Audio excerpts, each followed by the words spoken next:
remember when Kanye West spoke his mind and said on national TV that Bush doesn't care about black people. Well, if you really look at this again and look at his reaction, look how he is talking to the camera, look how he's responding. I mean, most people can argue that maybe he looks like he's scared, nervous, whatever. No, he is reading a teleprompter, he is reading a script, okay? And has anybody ever really thought about why did they choose him? Why at all the black spokespeople, all the people that you could have interviewed, especially people from New Orleans, why would you interview Kanye West? I mean, was he just an available person? Was he, the signed up for this project? Which I really honestly believe that's what it is. Okay, I believe it was a psyop, and I'm probably gonna get those comments and those rude trolls that say, yes, Hurricane Katrina did happen. Of course, it happened, but why did it happen? And was it controlled, or does it just something a natural disaster? You can debate that, but my whole point is that why did they pick Kanye West to talk about this? And the first thing he's going to say that Bush doesn't care about black people. And then let's fast forward to where we're at now, how he is whistleblowing and saying everything about everything, blowing the industry out the box. Okay, but this is stuff that we already knew about, stuff that we people in the community, the conscious community, have already known about, and now everybody is a conspiracy theorist, or I'm saying a critical thinker. With that, I'm gonna go ahead and let this clip play so y'all could see exactly what I meant by him reading a teleprompter. He's reading a script. And I know some might argue, say that he was probably nervous, that he was talking fast. It was a situation where anybody would want to, look like they're talking nervously. No, he is reading a script, and it's all scripted. And like I said, why would he say, Bush doesn't care about black people? Why at that moment would that matter? It's all a psyop. It's something for us to keep on that division. But go ahead and watch it again. And says they're looking for food, and it's been 5 days because most of the people are black.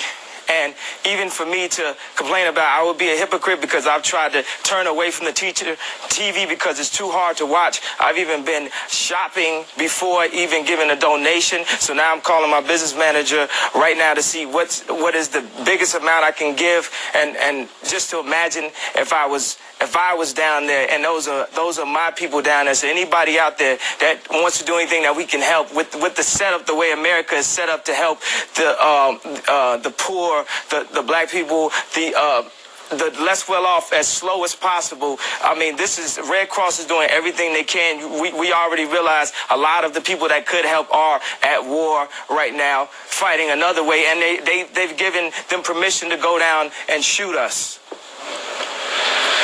And subtle, but in even many ways more profoundly devastating, is the lasting damage to the survivors' will to rebuild and remain in the area. The destruction of the spirit of the people of southern Louisiana and Mississippi may end up being the most tragic loss of all. George Bush doesn't care about black people. He was purposely put here as a plant. And now that we know, now that our eyes are open for all these agents, and I'm talking about all the ones that are running their mouth. You hear about all these celebrities or these ex-celebrities that are running their mouths, like Orlando Brown, Jaguar Wright, to name a few. And then you got the ones that are sitting in the barbershop, talking about this and that, having conversations with other celebrities, saying this is what the industry's about.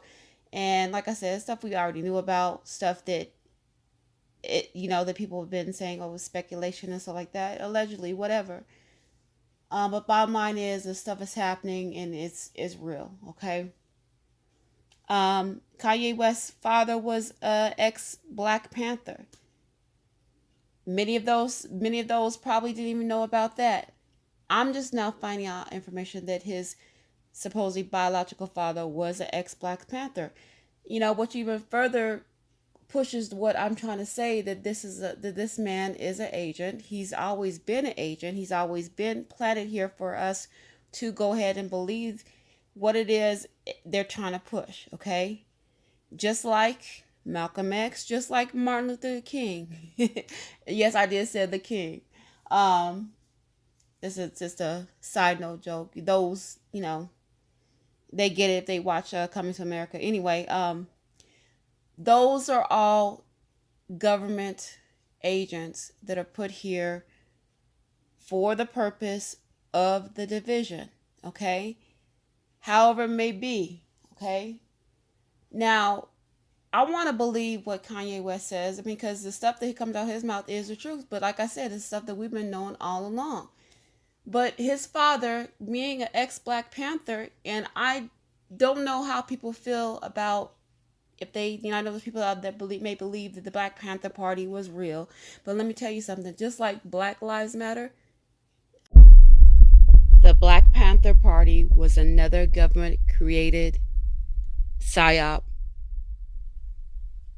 I'm sorry to tell you that history that we were taught, the Black history that we were taught, the heroes that we were taught to respect, I don't respect anymore.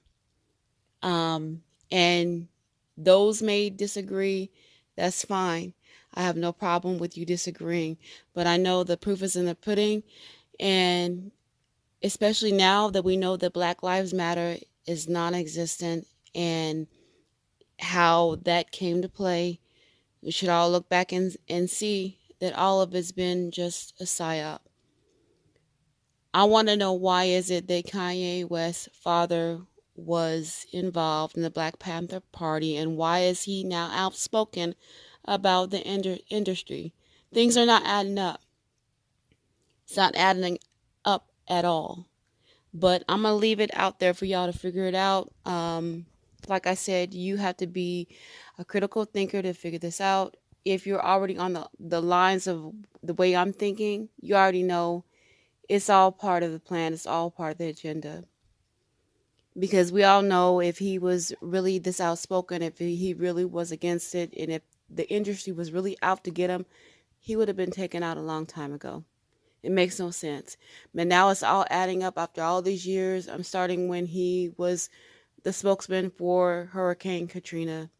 All this is unfolding now, and it's all making sense now, why he's speaking up now and saying what he's saying and being anti-Semitic. It's all part of the agenda. You just have to open your eyes and pay attention and follow along. But don't follow along too much to where you are on that low frequency. Don't be on a low vibration.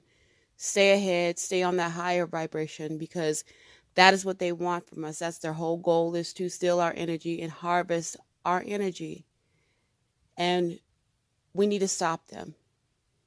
We just need to be aware. At the same time, we need to just let it go.